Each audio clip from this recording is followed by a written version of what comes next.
Okay, my friends, I'm back with some more science fiction vintage variety for you today that I picked up off eBay. I've only got just over 20 in this batch because some of them were doubles. So for the benefit of those interested in science fiction but are not too familiar with the history of it, I'll just give you a bit of quick bit of historical context on where vintage paperbacks fall in that history. I normally break the history of science fiction down into four separate segments. Now the first is the 40s and 50s. Most of the science fiction during that period, especially the early 50s, appeared in the old pulp magazines. It was in the middle of the 50s when paperbacks started to become a bigger thing. And that is what I call the classical period. A lot of people sort of disregard the 40s and 50s because I think it's all space opera and hack stuff. Nothing could be further from the truth. Most of the, well not most, but many of the great stories regarded as classics now were written during that period. And then we move on to the 60s and 70s. Now this is what I classify as the vintage era. During this era, paperbacks became kind of mass market, and there were lots and lots of authors, and I just went crazy for a time, But that's the vintage era as I see it. And then you have the 80s.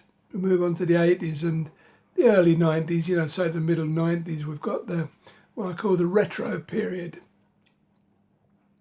and then from 95, say, onwards is a contemporary science fiction, which largely became displaced by science fantasy. Your Games of Thrones kind of stuff. And that came very much to the fore.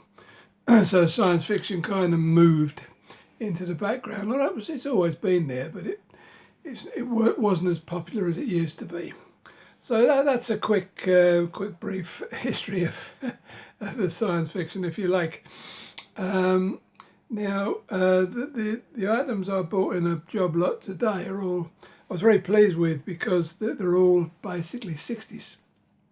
A couple of 70s in there, but vast majority of them are proper vintage 60s stuff, which I like to call proper vintage. So we'll crack on, won't waste any time.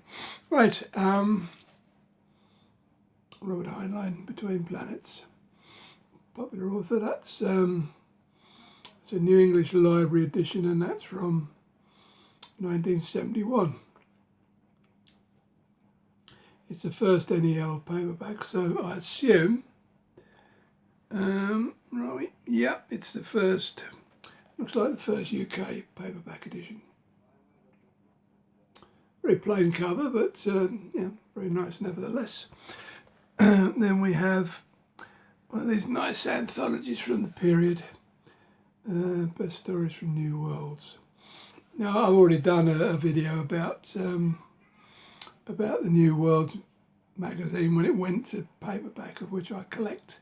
Still missing about 10, but they're hard to find. And this is the best of the stories from the paperback publication, I assume, since it's edited by Moorcock.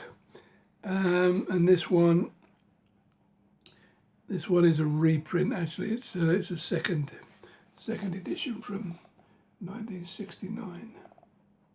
Panther always had these sort of strange covers. I don't know what you would call them. Real life, I would suppose. Slightly blurred. Right, I love this one. This is It's an anthology called The Weird Ones, and I just love that cover. I don't know why. It just, when I got the batch, it just popped straight out to me as a great cover. You know, I mean, we often perceive aliens as very strange looking creatures, and you don't get much stranger than that.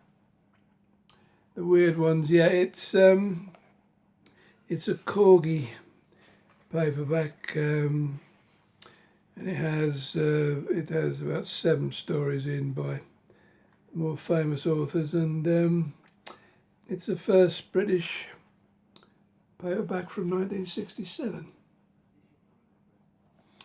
Very nice too. And then we have another one of these collections from magazines. That's from the magazine of Fantasy and Science Fiction, number 15. Another Panther. That one's a bit nicer than your regular Panther editions.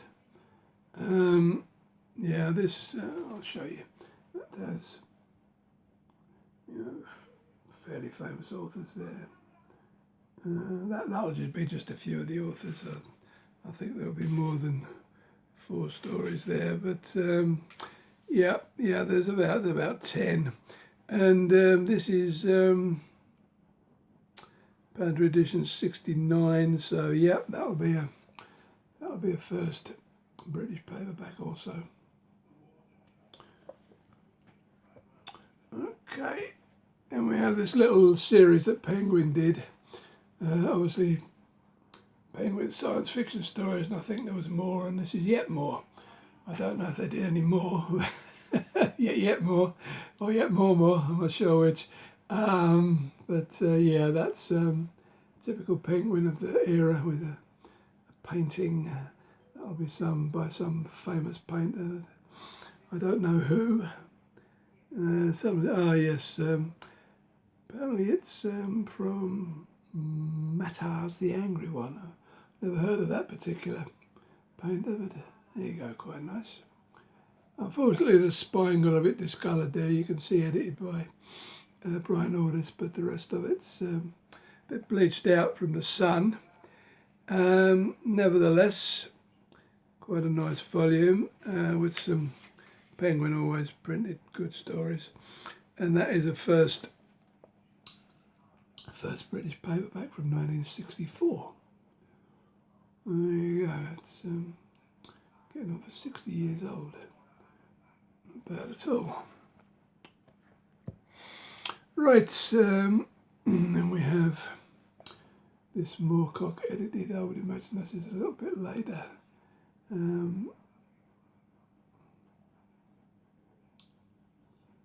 It's stories by some of the earlier, less well-known writers, sort of pioneers of science fiction, I suppose. And it's ex-library. Library from St James's Hospital. I don't actually mind ex-library books. When it comes to paperbacks, you know, I think it's nice that libraries have these paperbacks in. And this is the first British from 19. I got the date right there. Sorry. Yeah, that's a bit later. That one. A later one, 1976, but it's the first UK paperback. Alright, so now we move on to the first American edition. That's McFadden Bartell, I think it was. Yeah, I told you at the bottom there. McFadden Bartell book.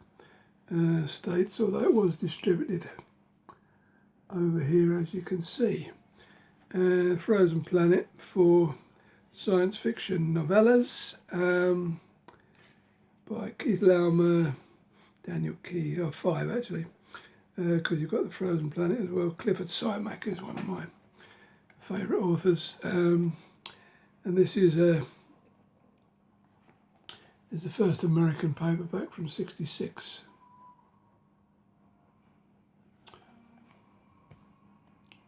The Americans always had more interesting covers than ours, but there you go. there's another collection. Judith Merrill's The Best of the Best, Part 1. Nice cover. That one's a Mayflower UK edition, and it's so it's got some fairly prominent British and American authors there. And this one dates from, we can find it, 1970, and it looks like a first UK paperback. 1970.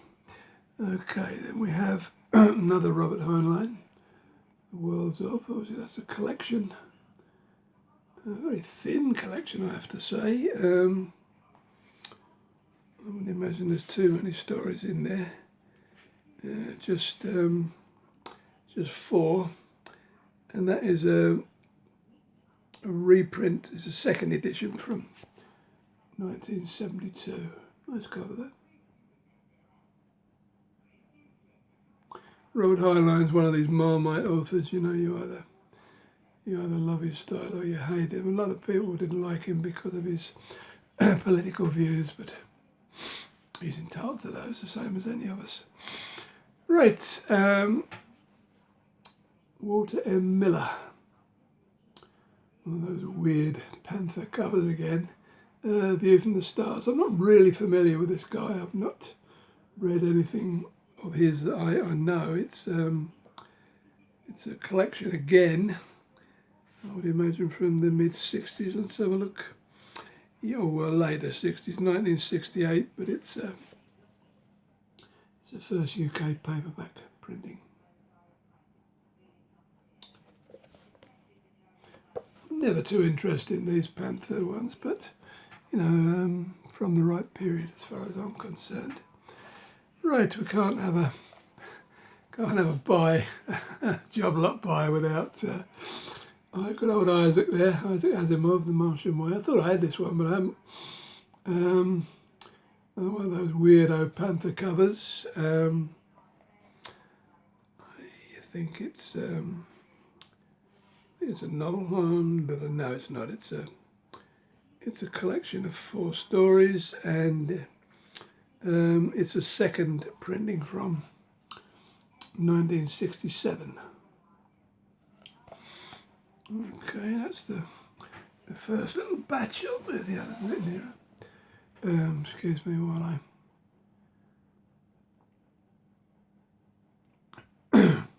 Okay, here's a console books. You don't see too many of those around, but I have to say that's quite an interesting cover there.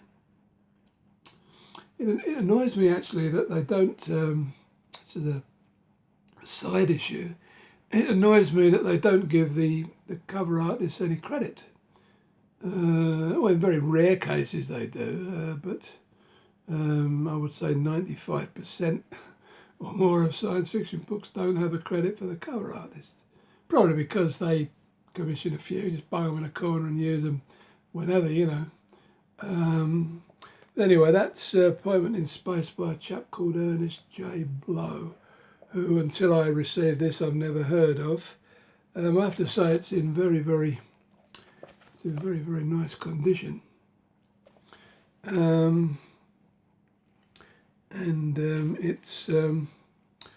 It's Roman numerals, so I'll have to work it out. It's 1963, and it's a first UK. So yeah, quite happy to get that one because it's one I've never heard of or the author. Right, here's a more famous book, Death World by Harry Harrison. Now, I've seen later editions of this, and for some strange reason I've not bought them, which is just as well because I prefer the vintage Penguin edition, quite frankly. That's a strange cover for Penguin, but it's the first of the Death World series, of course. Jason Denault is the hero, or handy here, I'm not sure which. And this is a second edition from 1966. So I'd rather have that than one of the newfangled editions. Okay, Eric Frank Russell, Men, Martians and Machines. That one's a bit more science fiction-y for Panther. There again, I think it's a novel, this one. So looky, yeah, it looks that way, and it's a second printing from 1968.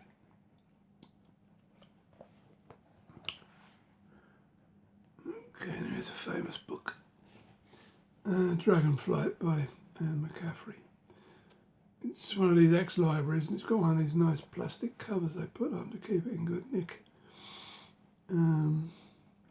Quite pleased to get that, actually, because I don't have any Anne McCaffreys anymore, and I think this is the story of hers that won the Hugo and the Nebula Awards.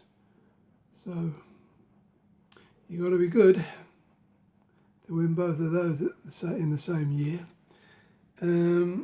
It's a later edition, so I'm glad to have it because I like to collect all the Hugo winners. Yeah, this is a fifth printing from 1978. Nevertheless, still vintage and very nice. So yeah, quite happy with that one. Right, there's another one I thought I had. A. Van Vogt, Voyage of the Space Beagle. But then I realised I thought I had it because in flicking through them, there are actually two copies of this, two of the exact same copy, which kind of threw my mind a little bit. Yeah, it's another quite famous book. I haven't read much of Van Vogt, I must say, but this one is in particularly nice condition. It was slightly better than the other one, so I decided to keep this one. It's remarkable for its age, or even though it's a third printing from 1968. Still way over 50 years old, and looks like I might have bought it just yesterday, apart from that little dinky in the corner there, but sometimes the books you buy these days have got dinkies in the corner, so right, here's one of those horrible paperbacks, cheapo, just horrible covers, a very bland writing. That's one of the better covers actually from this particular publisher. I know that Star Books and these are very similar. This is just from World Distributors in Manchester, but I think they were responsible for the Star Books. And this one's from 1965, so it's getting on a bit. No, that can't be right because it's got 20p on it. I'm looking at copyright 65, but obviously it was printed later because it's got a 20p on it, so it must be post 71. So we'll say it's sometime in the 70s, but yeah, I always think of those sort of books as creative typing rather than anything else. Maybe I'm being a bit harsh. Anyway, next we have an American Bantam edition, The Immortals by James Gunn. A novel, quite a nice cover actually, like a watercolour. It's just a shame that these get sort of like eaten up by lots of typeface, but yeah, quite like that one. As I say, it's a Bantam. And it looks suspiciously like a 60s, early 60s. That one is 1962, and it's the first American paperback. So, happy with that. We have a Michael Moorcock that I haven't actually got. which is a rare thing. Blood Red Game.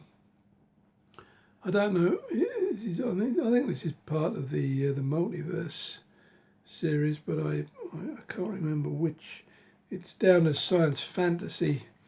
There again, it's another hospital library edition, but it's in very, very nice condition. I mean, I don't think anybody ever got it out to read. And I think this one will be a bit later. It's from this is a fourth printing from '84, so that's that falls more into the retro category. Right, there's another one that's never heard of. Interesting cover there, the grey ones by John Limington or Limington. I'm never sure how you pronounce that, but it's a corgi. It looks like an American cover, that, but it's actually a corgi book. And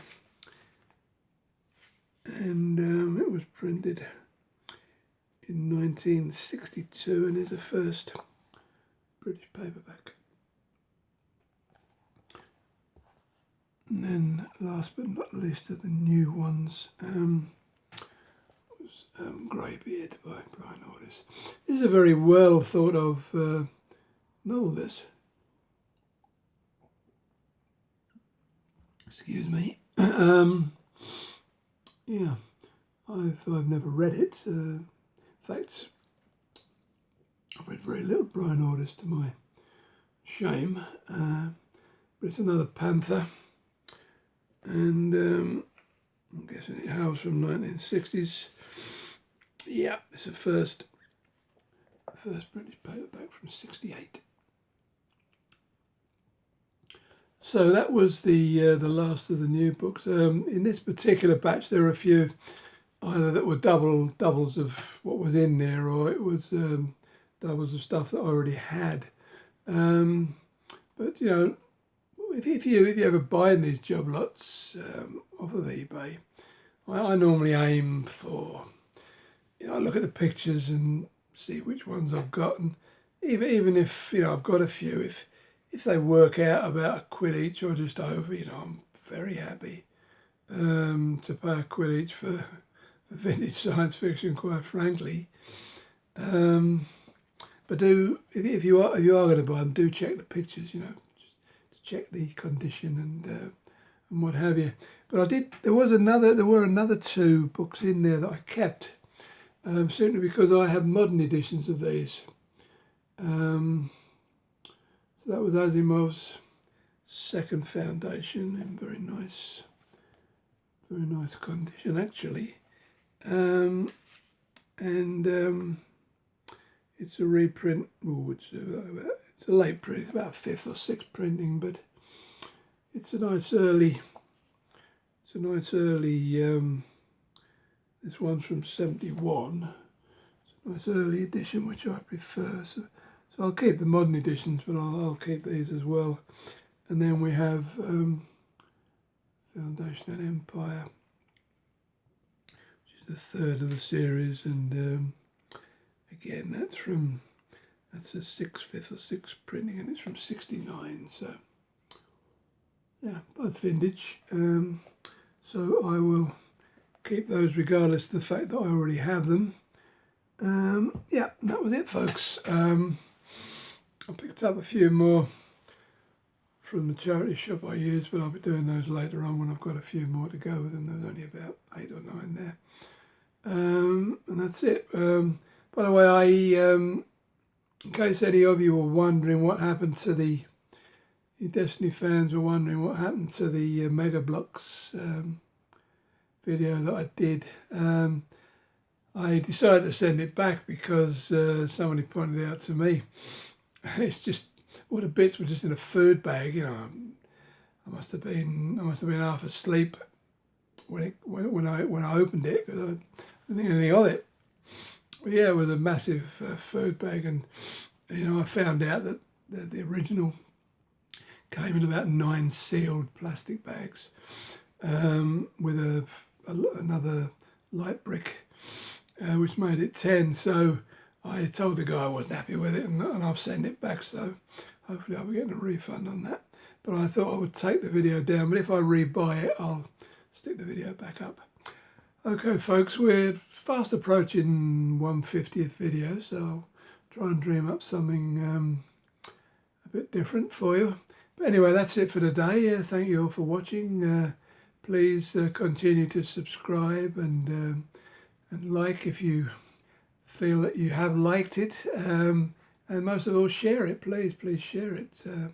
More people that see them, the better. Anyway, thank you again, and goodbye for now.